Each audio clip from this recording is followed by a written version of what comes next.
can you share a little bit about what transpired at BRICS over the last week, and in particular, could we put that into the context of a conversation about South Africa's supply chain, where the supply chain, I would venture, one of the reasons for the economic disengagement is the supply chain starts with the pit, a mining operation, then there is a route to a port, and very little happens between the pit and the port.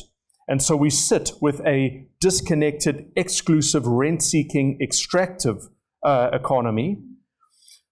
How do we, A, change that industrial footprint, and B, is there something in BRICS? So, Adrian, I feel immensely disadvantaged sitting here, right? Because I'm sitting with a number of economists, right? And they'll analyze the economy and see whether we're in an incline or a decline. Okay? I'm disadvantaged because all I do is I sit back and I say, well, are the sales of antidepressants high at the moment? And it means we're on a decline, right? Yeah. So, and Adrian, conversely, if we sell a lot of those little blue pills, it means we're on an incline. Okay. So I do want to give you the good news, because I think we can sell more blue pills down the line. Right? Okay. So that's the positive message I want to leave you with. So in the context of what you've just asked me, look, firstly, let me say it's immensely complex pulling off a BRICS summit with 50 heads of state. The last time we had 50 heads of state, and it was slightly smaller, was former President Mandela's funeral. Right? And the time before that was the non-aligned movement in Durban. And you didn't have the level of heads of state at the non-aligned movement conference. So I think to pull off something of this complexity, I was immensely nervous, and I was in the engine room, and I thought we were not going to pull it off. And I think we pulled it off, and that gives me great hope for the future, because it's a confidence building measure. Right?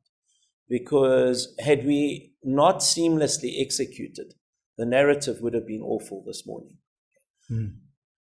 And that's the resilience I speak about, because somehow, don't ask me how, but when it comes to the crunch, we pull these things off. Okay, but that's a small issue. Let me get on to the two bigger issues. And I think all the panelists are saying the same thing here. It's just the model that's different. Okay. And for me, the two things of focus here are policy choices and execution. Okay. And do I expect much to change in the next election in 8 months' time? The answer is no. I'm a realist. Are we going to get a new party coming to the fore and changing the political landscape? Forget it. If you think that's going to happen, it's not realistic, guys, at this election. So you have to kind of work around these things. And you've got to say, our biggest problem is policy choices and execution.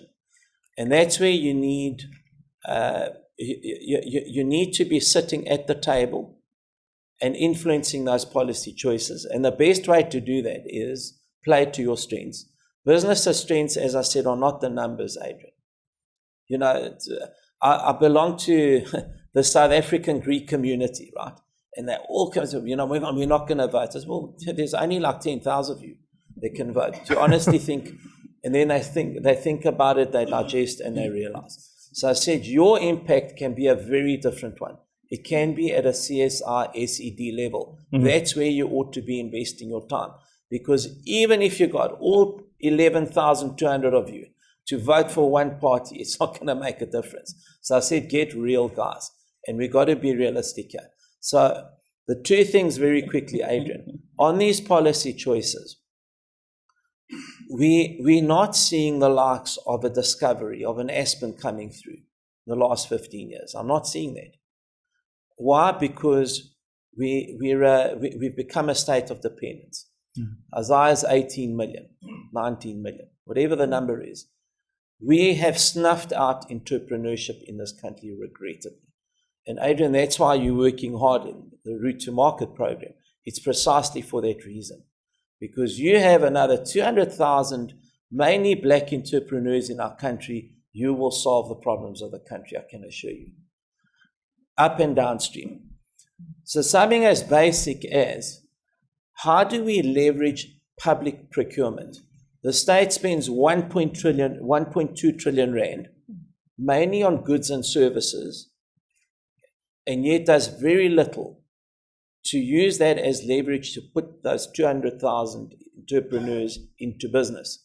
So these entrepreneurs go and look for capital, and they can't get the capital because the banks tell them, whether it's a DFI or a commercial bank, tells them, well, guys, where's your collateral?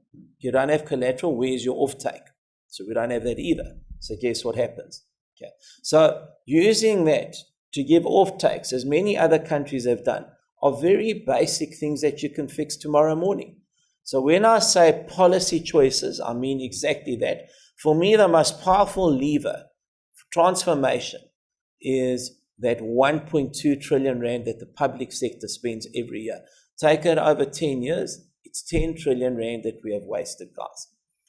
And then on execution, Adrian, the only way I think we can execute right now, I think we've got a fantastic private sector.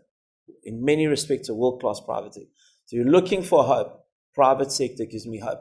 This partnership we've just gone into to make resources, capacity, capability, and expertise available for me is what's going to turn the tide. And we will be setting more of those blue pills in 2 to 3 years' time. Looking at that initiative, Adrian, that's what gives me hope.